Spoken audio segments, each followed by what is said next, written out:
They are called Nusik, Aguna, Agai, and many other names. Their power and majesty have been worshipped by Indians of the Columbia River Basin for centuries. But today their story is a troubled one.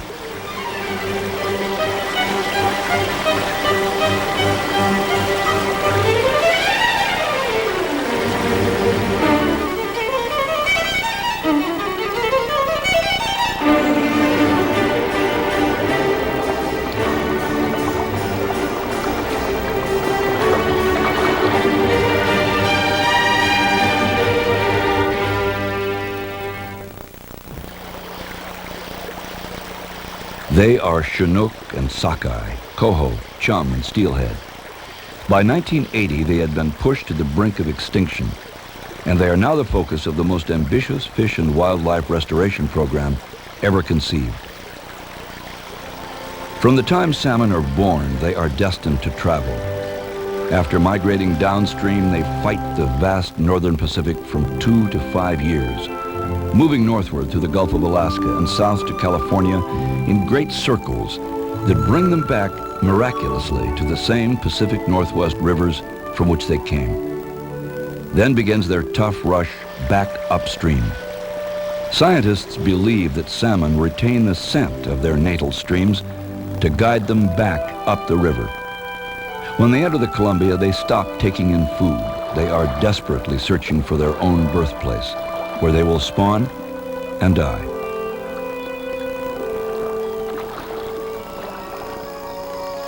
When Lewis and Clark crossed the Continental Divide, they entered an uncharted part of their new country where few white people had traveled.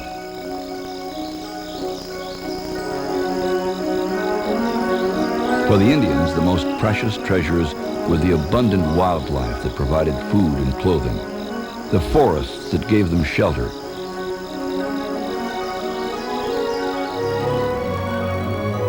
and the lifeline for this entire ecosystem, the mighty Columbia River. Each year, the Columbia and its tributaries would come alive with salmon.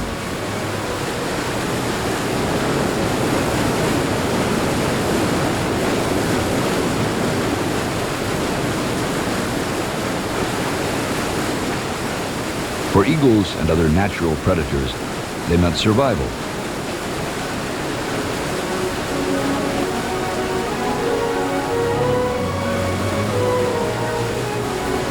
The many tribes who celebrated their return each year harvested huge baskets of the salmon to store for winter food. But still they came, leaping powerful rapids to blanket the river bottoms from spring to fall.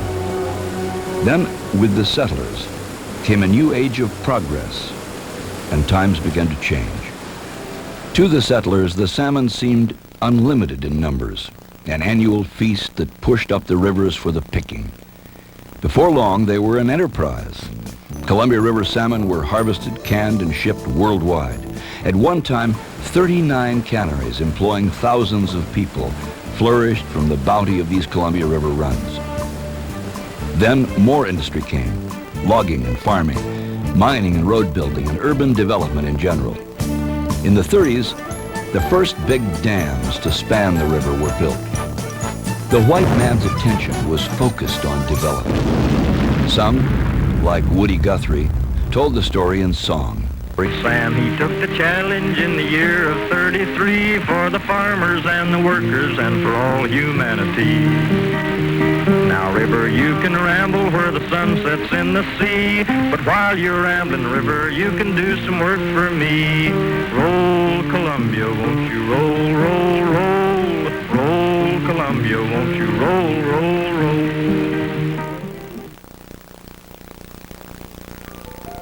The Columbia River Basin encompasses more than 260,000 square miles, from the northern Rockies to the Pacific Ocean, reaching into portions of 7 states and 2 nations.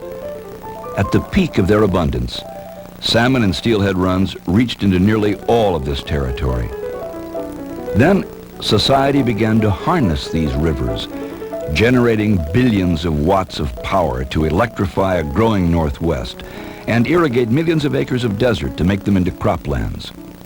In less than a century, Salmon and steelhead populations numbering 10 to 16 million each year were cut by about 85%. In some areas, salmon runs were completely eliminated. Genetic diversity among the runs was severely limited.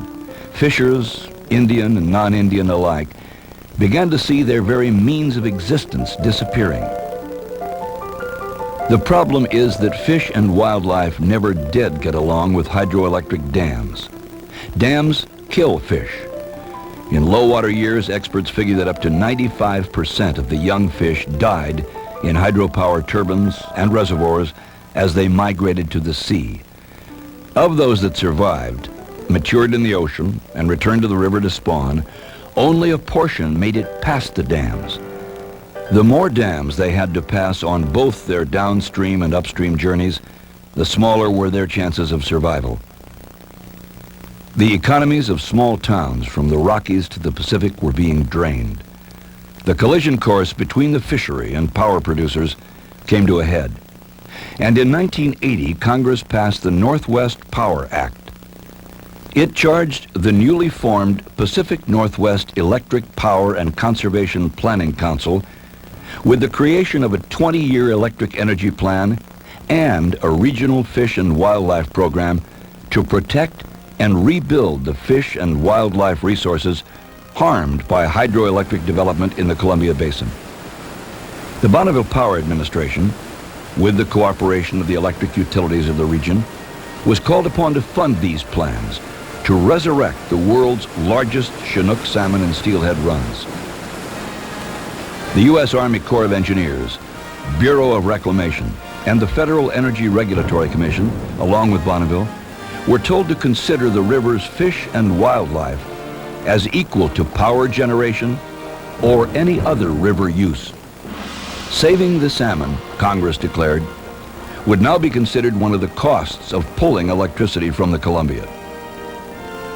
The council acknowledged that managing the fish and wildlife program would have to come through cooperation among fish and wildlife agencies and the Indian tribes, co-managers of these resources, and those who manage the dams and market power from them. Never before had fisheries managers and hydroelectric system operators cooperated to save the fish. And no earlier effort approached the fisheries so comprehensively. The program developed by the council from the recommendations of both the fish managers and the power managers attempts to protect the salmon from its birth through its long journey to the sea, then back up the river to its gravel birthplace.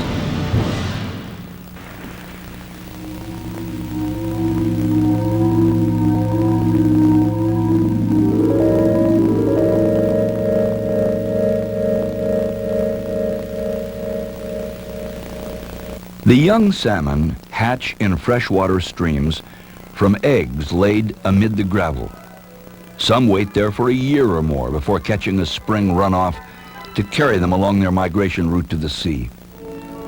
But the Columbia's great dams block their paths. Fish ladders were built into some dams, but they only help returning adults climb upstream past the dams.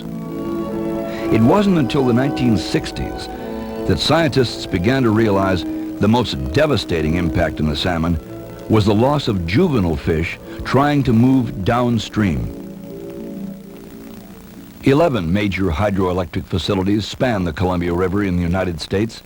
7 more sit astride the Snake River. Some of them don't yet have screens and bypass channels to keep small fish safely away from turbines. Without such safeguards, about 15% of the fish are killed in the turbines at each dam. Another problem lies in changes these dams make to the Columbia and other rivers in the basin.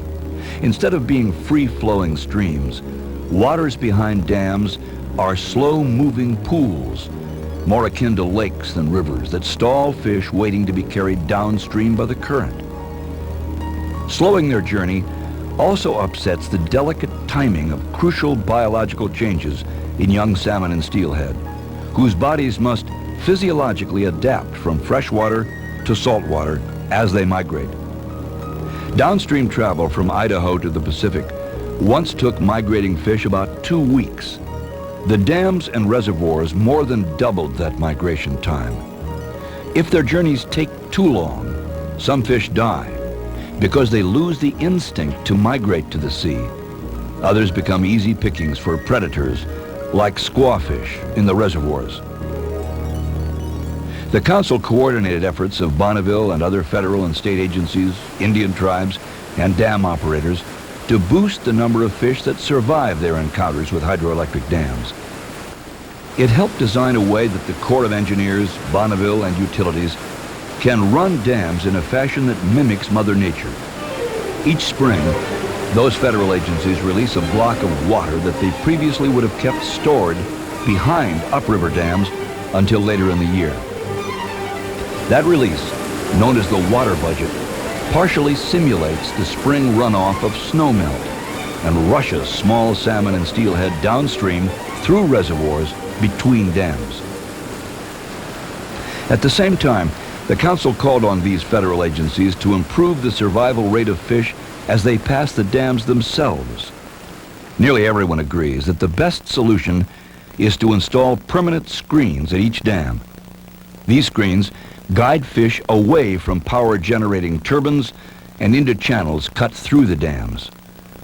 Once adequate screens and bypass channels are in place at every dam, the number of fish that die at each facility will be reduced by half. These screens aren't cheap, costing tens of millions of dollars at each dam, but the alternatives are more costly. Without screens and bypass channels, fish are washed over the dam spill bays instead of being run past the turbines. Releasing water over the dams instead of running it through the turbines during a height of salmon and steelhead migrations cost the region millions of dollars in lost power sales each year. Nevertheless, studies show that more young fish survive going over the dams than through the turbines. The council, Bonneville, Fish and Wildlife agencies, Indian tribes, and utilities have negotiated an agreement that sets rates of annual water releases, known as spill levels, at 4 of the main stem federal dams. In addition, in low-flow years, millions of salmon and steelhead will be collected at upriver dams, loaded into barges and trucks, and transported downriver for release below Bonneville Dam. Most of the newer dams have fish bypass systems built in. Others have had screens and bypass channels added. 3 dams on the Columbia and Snake Rivers, Ice Harbor, Lower Monumental, and the Dalles, don't have fish screens. And 5 others, Little Goose, McNary, Lower Granite, John Day, and Bonneville, need improvements. These passage improvements provide some relief for the beleaguered runs, but there are other problems.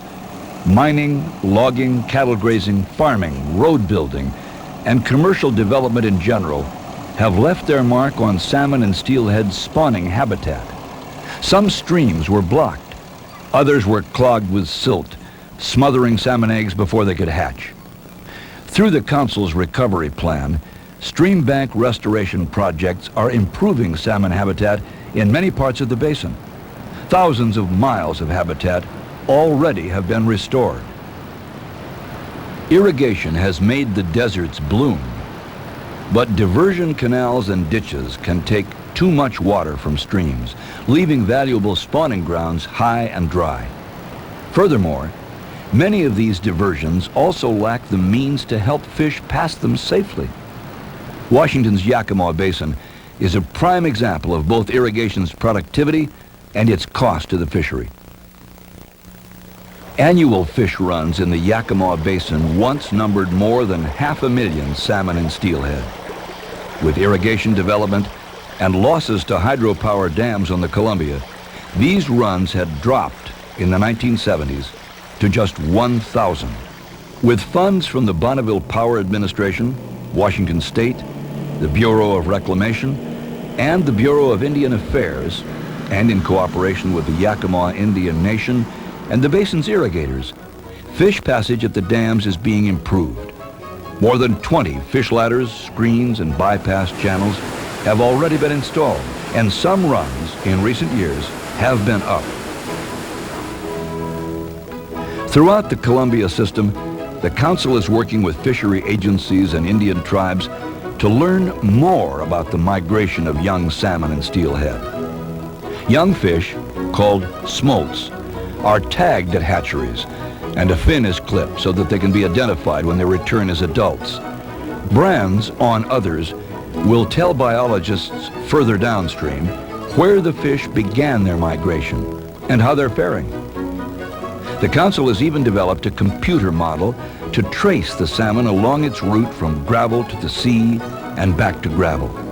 This model can test various actions fish managers propose to help save the runs.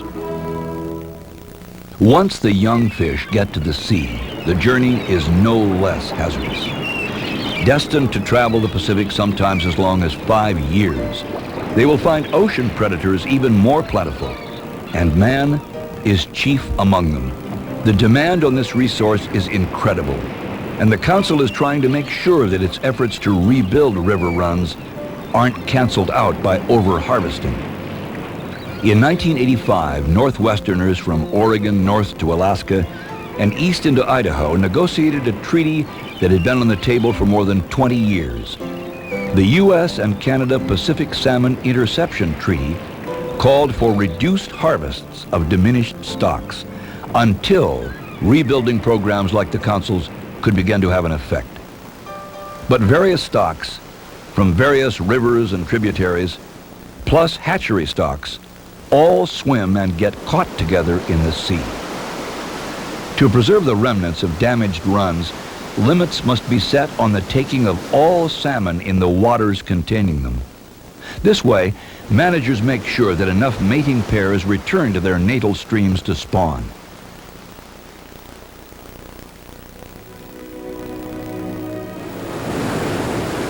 When instinct tells them the time is right, mature fish return, as they have for centuries, to coastal rivers from Alaska to California in search of their ancestral streams. Once again, their way is blocked by dams. Fish ladders give them a chance to conquer some of these impassable walls, but for all their power and determination, some salmon and steelhead cannot find the entrance to these ladders. Studies to improve the ladders are an ongoing part of the Council's program. Hundreds more hydropower projects have been proposed for streams and tributaries basin-wide. The cumulative impacts on fish and wildlife habitat could be severe.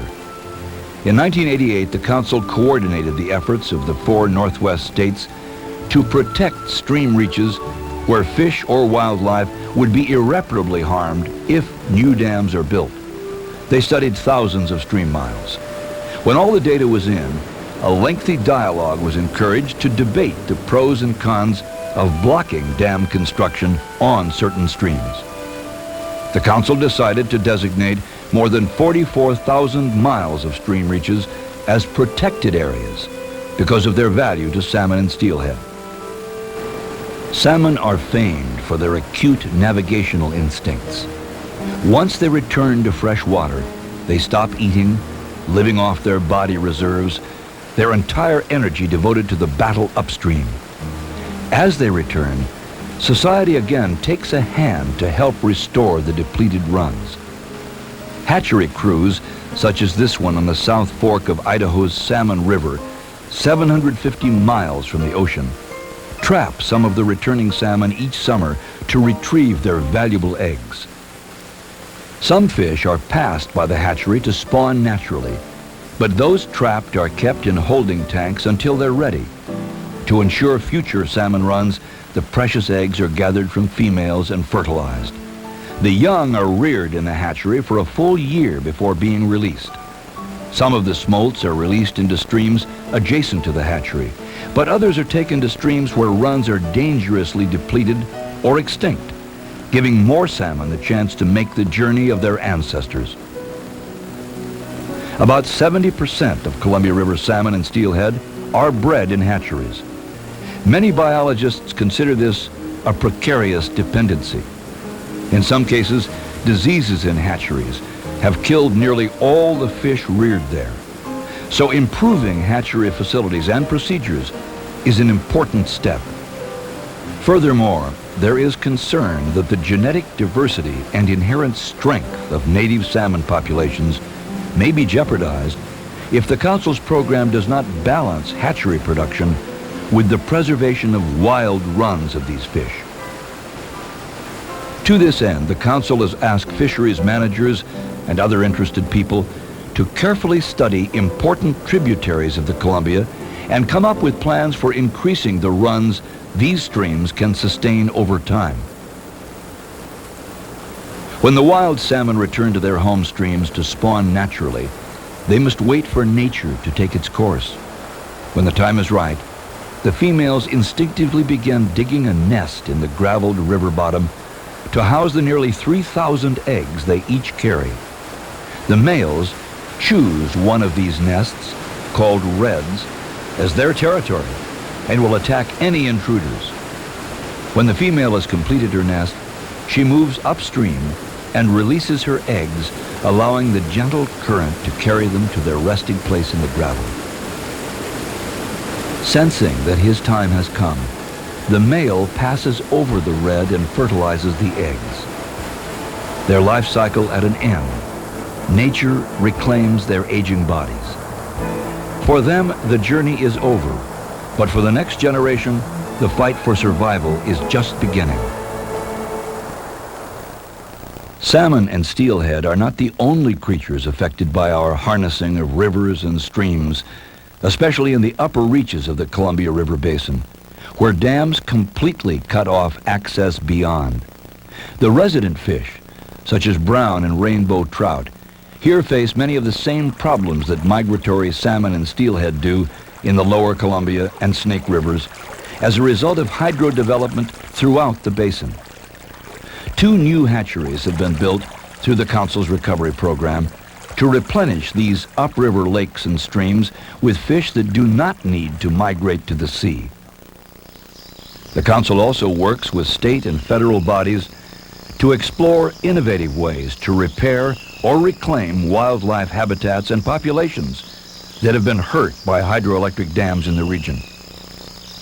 In 1989, the Council helped set up a trust fund to pay for efforts to redress the damage caused by Hungry Horse and Libby dams in Montana, and is working with relevant utility and wildlife interests on wildlife mitigation proposals for other dams in Washington, Oregon, and Idaho.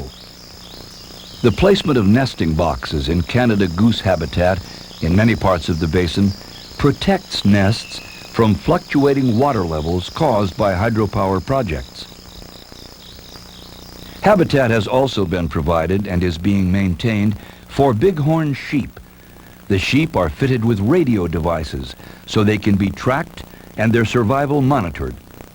These programs and others like them are all part of the Council's plan to preserve the wildlife heritage that has always been a part of the Northwest. The Council is dedicated to carrying out its program to keep salmon and steelhead runs a reality far into our future. Protection of the pristine fish and wildlife habitat that remains must continue if these plans are to be realized. The Council follows a process called adaptive management. Simply put, it means learning by doing, perhaps modifying what you do as you learn more. Measures to protect and improve the basin's fish and wildlife populations are designed as experiments to increase knowledge about the fish while taking action to protect them. That ongoing management will take unprecedented cooperation among parties who were historical adversaries: dam operators and fisheries managers, anglers and Indian fishers. But all these players have demonstrated a willingness to play on the same team, making the preservation of the Northwest's fish and wildlife their collective priority. Hundreds of millions of dollars have been put to work on that cause. Much more will be spent in coming years. This is not a short-term project. Success here can only be measured in generations, multiplying generations. The Council's plan encompasses thousands of miles and as many lives. For the fish, it may be the last chance. Their indomitable spirit and determination are still being tested by humans and by nature. But despite all the odds, the salmon have survived. It's always been amazing that we get any fish back at all, really. Kind of something special when you get some adults back that you've actually helped raise. I think it would be a real crime if we permitted this resource to be lost in the Northwest. To see fish that'll still migrate 900 miles up the Columbia, up the Snake, into some of those tributaries is a sight that you never forget. It's something that my grandchildren will see, hopefully, someday, the salmon in the river. The water resource is not only going to be used for a single entity, for irrigated agriculture, that though agriculture has probably taken the primary use of the water for the last 100 years, that now there is a time and a need to share that water so we can have a balance between the fisheries resource and the agricultural resource. The important thing I think that people need to realize is not a matter of or a case of an either-or situation. If we do things properly and plan properly for true multi-resource management, we can have both a very viable irrigation agriculture and have substantially improved fish runs. I'd like to come out here with my own kids, show them the salmon up here on our own property. I remember when I was a real little kid, I'd see the sheep herders out there and they'd have them. That's a long time ago, 15 years ago or more. I'd like to see them up here.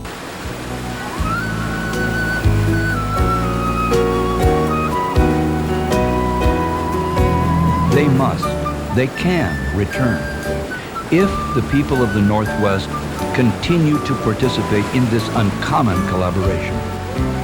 The journey of the salmon is a journey we must all share to save this heritage that is so valuable to us all.